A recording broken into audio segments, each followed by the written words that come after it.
하나님의 말씀은 요한복음 20장 11절에서 14절 말씀입니다. 마리아는 무덤 밖에 서서 울고 있더니 울면서 굽으려 무덤 속을 들여다보니 흰옷 입은 두 천사가 예수의 시체에 뉘었던 곳에 하나는 머리편에 하나는 발편에 앉았더라. 천사들이 가로되 여자여 어찌하여 우느냐 가로되 사람이 내 주를 가져다가 어디 두었는지 내가 알지 못함이니이다. 이 말을 하고 뒤로 돌이켜 예수의 서신 것을 보나 예수신 줄 알지 못하더라. 아멘. 예수님이 시신이 없다는 것이 울 일은 아니죠. 부활을 믿었다면. 그런데 예수의 시신이 없다고 지금 이 마리아는 울고 있습니다. 보통 사람에게 시신이 사라진 일은 시신을 도둑 맞은 경우입니다. 예수님의 경우는 부활하셨기 때문에 시신이 없게 된 것이죠. 그러므로 시신이 없다는 것은 곧 부활하심을 의미하는 것인데 마리아가 울고 있다는 것은 예수님의 부활에 대해 전혀 생각지를 못했다는 것입니다. 예수님의 부활에 대해 무지했다는 것이죠. 12절에 보니까 이렇게 기록되어 있습니다. 흰옷 입은 두 천사가 예수의 시체에 뉘었던 곳에 하나는 머리편에 하나는 발편에 앉았더라. 천사가 하나는 예수님 그 시신 머리편 쪽에 하나는 발편에 앉아있는 이 모습 마치 속죄소를 생각하게 합니다. 속죄소란 법궤를 덮은 뚜껑을 의미하죠.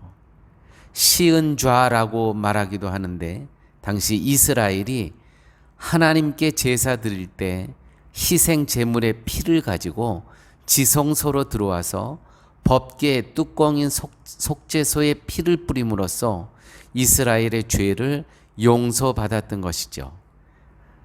그런데 속죄소의 뚜껑 양 끝에는 두 그룹, 즉 천사가 있었습니다.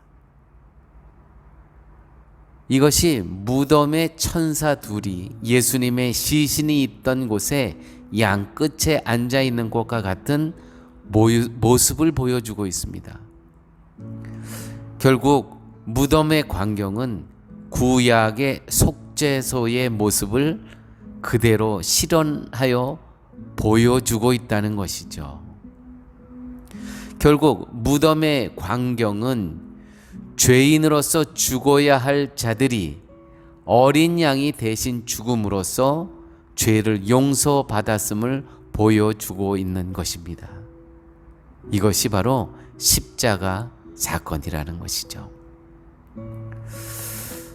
그런데 마리아는 예수님의 죽으심도 부활도 이해를 못하고 있습니다. 예수님의 피 흘리심이 자신과 어떤 관련이 있는 것임을 전혀 모르고 있습니다.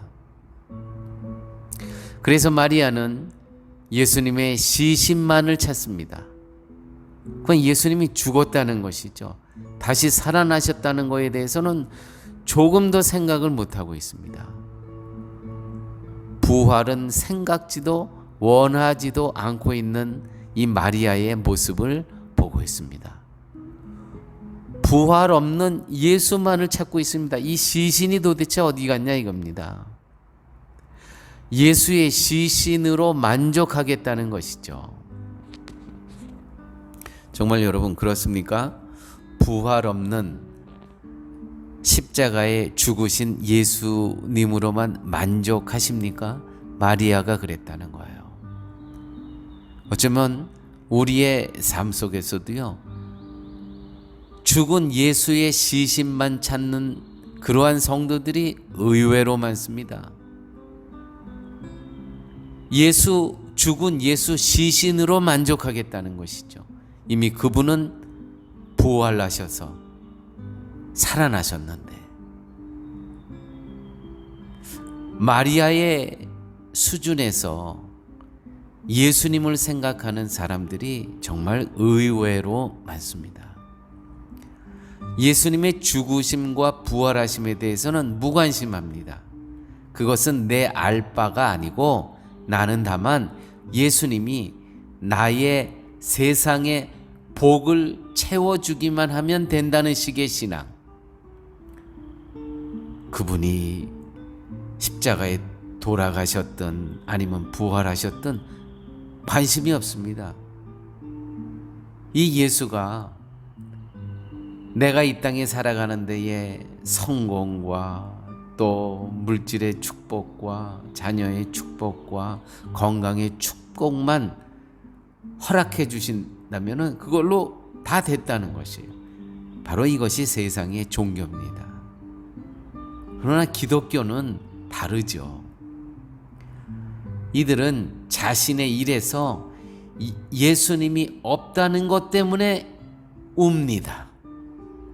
자기 인생이 뜻대로 안 된다는 것 때문에 슬퍼하고 낙심하는 모습을 보일 뿐이라는 것이죠. 매우 잘못된 신앙입니다. 이 마리아가 누굽니까? 오늘 이 울고 있는 이 마리아가 누굽니까? 이 마리아는요, 예수님의 어머니 마리아가 아니고요, 나사로의 여동생, 나사로가 오라버니죠. 나사로가 죽었다가 다시 살아난 것도 본 사람입니다. 나는 부활이요 생명이니 나를 믿는 자는 죽어도 살겠고 무릇 살아서 나를 믿는 자는 영원히 죽지 아니하리라. 내가 이것을 믿느냐?